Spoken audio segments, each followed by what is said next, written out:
नहीं, एक जज्बा है, एक ऐसी आवाज जिसने खेतों की मेड़ से निकलकर सीधे करोड़ों दिलों में जगह बनाई।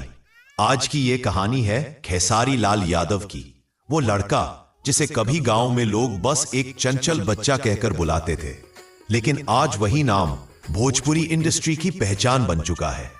बिहार के सारण जिले के एक छोटे से गांव में एक बच्चा जन्म लेता है। नाम रखा जाता है शत्रुघ्न कुमार। घर में ज्यादा पैसे नहीं, पर प्यार, अपनापन और संघर्ष को सीख बहुत थी। गांव की गलियों में धूल भरी झोपड़ी के सामने मिट्टी में खेलते हुए उस बच्चे में एक अनोखी चमक थी।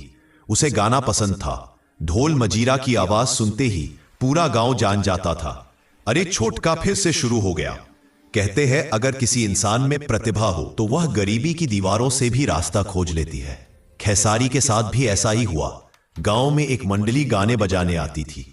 यही मंडली के साथ वह बच्चा उछल उछल कर गाना गाता था। वो सबसे छोटा था, सबसे शरारती, सबसे ज्यादा ऊर्जा वाला। लोग कहने लगे, इसका नाम खेसारी रखो, छोटा है पर आवाज भरपूर है, ठीक वैसे ही जैसे खेत में बोई जाने वाली खेसारी दाल, छोटी लेकिन ताकतवर। और इस तरह शत्रुघ्न का नाम बन गया खेसारी। स्कूल में खेसारी पढ़ाई में ठीक ही थे, पर मंच पर आते ही बदल जाते थे। सांस्कृतिक कार्यक्रम हो, वार्षिक उत्सव हो या कोई छोटा आयोजन, खेसारी हमेशा सबसे आगे खड़े रहते थे।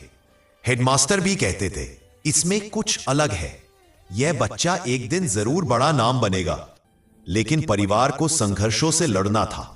कभी फीस भरने में दिक्कत, कभी किताबों की कमी, कभी खाने तक की चिंता। पर संगीत के प्रति खेसारी का जुनून कभी कम नहीं हुआ। गांव में एक बार एक संगीत कार्यक्रम हुआ। मंडली वाले गाना बजा रहे थे। खेसारी ने कहा, मुझे भी गाना है। पहले तो सब हंसे, फिर बोले ठीक है गा ले। खेसारी ने 3-4 गाने जोर से गाए। लोग खुश हो गए और भीड़ से किसी ने उसके हाथ पर 5 रुपए रख दिए। यही खेसारी की पहली कमाई थी। कहते हैं उस दिन वह नोट उसने सीने से लगाकर घर ले गया। समय आगे बढ़ा, घर की हालत और कमजोर हो गई। कमाई का कोई साधन नहीं था।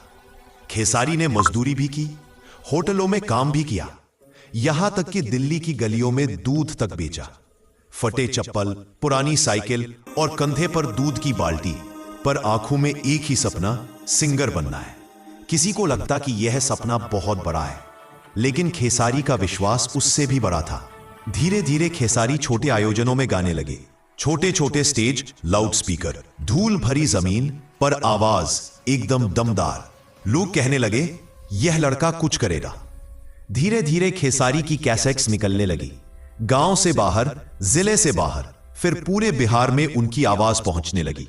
उनके गानों में गांव की खुशबू थी, मिट्टी की महक थी और सच्चाई की ताकत थी। साल 2011 एक फिल्म आती है, साजन चले ससुराल। यही फिल्म खेसारी के लिए नई दुनिया का दरवाजा खोल देती है। उनकी एक्टिंग, उनकी आवाज, उनका मासूम अंदाज सब लोगों को पसंद आने लगता है। लोग कहने लगते हैं, भोजपुरी का नया स्टार आ गया। फिल्में बढ़ती गई, गाने सुपरहिट। आज हालत यह है कि लोग उनके नाम का टैटू बनवाते हैं। कंसर्ट में भीड़ टूट पड़ती है। उनका हर गाना लाखों करोड़ों व्यूज लाता है। भोजपुरी भाषियों के लिए खेसारी सिर्फ अभिनेता नहीं, एक भावना है। गांव के लोग बताते हैं, जब खेसारी आता है तो पूरा गांव जाग जाता है। लोग सिर्फ उसकी एक झलक के लिए 24 घंटे इंतजार करते थे। उनके पिता बताते हैं, मेरा बेटा बचपन से ही गाना पसंद करता था। मास्टर सब खुश होकर इसे हमेशा आगे रखते थे। आज भी वही अनुशासन, वही सम्मान उसके व्यवहार में दिखता है। दोस्त बताते हैं, खेसारी कभी घमंडी नहीं हुआ। आज भी गांव के बच्चों से वैसे ही मिलता है जैसे पहले मिलता था। खेसारी लाल यादव की असली कहानी यही है, जहां से उठे वहीं से कभी दूर नहीं हुए। उन्होंने गरीबी देखी, अपमान देखा, संघर्ष देखा, पर कभी हार नहीं मानी। आज वो सुपरस्टार है, लेकिन अपने परिवार, अपने गांव और अपनी मिट्टी से जुड़े हुए हैं। कहते हैं, अगर आपके सपनों की आवाज आपकी नींद से तेज है तो दुनिया की कोई ताकत आपको रोक नहीं सकती। खेसारी इसका सबसे बड़ा प्रमाण है। मुंबई में जब कोई फैन खेसारी के घर पहुंचता है तो उनके परिजन भी उसे बड़े प्यार से रखते हैं। कई बार लोग दूर दूर से गांव आते हैं सिर्फ यह देखने कि जहां खेसारी पैदा हुआ वह जगह कैसी है। उनके फैंस बताते हैं खेसारी का दिल उनकी आवाज जितना ही बड़ा है। आज खेसारी कई सुपरहिट फिल्मों के स्टार हैं। उनके गाने ट्रेंडिंग में आते हैं। उनकी फैन फॉलोइंग करोड़ों में है। पर हर इंटरव्यू में वे एक बात जरूर कहते हैं, मैं आज जो भी हूं अपनी मिट्टी की वजह से हूं, मेरे गांव की वजह से हूं।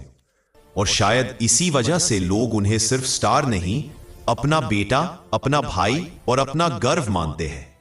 तो यह थी कहानी उस लड़के की जो दूध बेचते हुए सपने देखता था।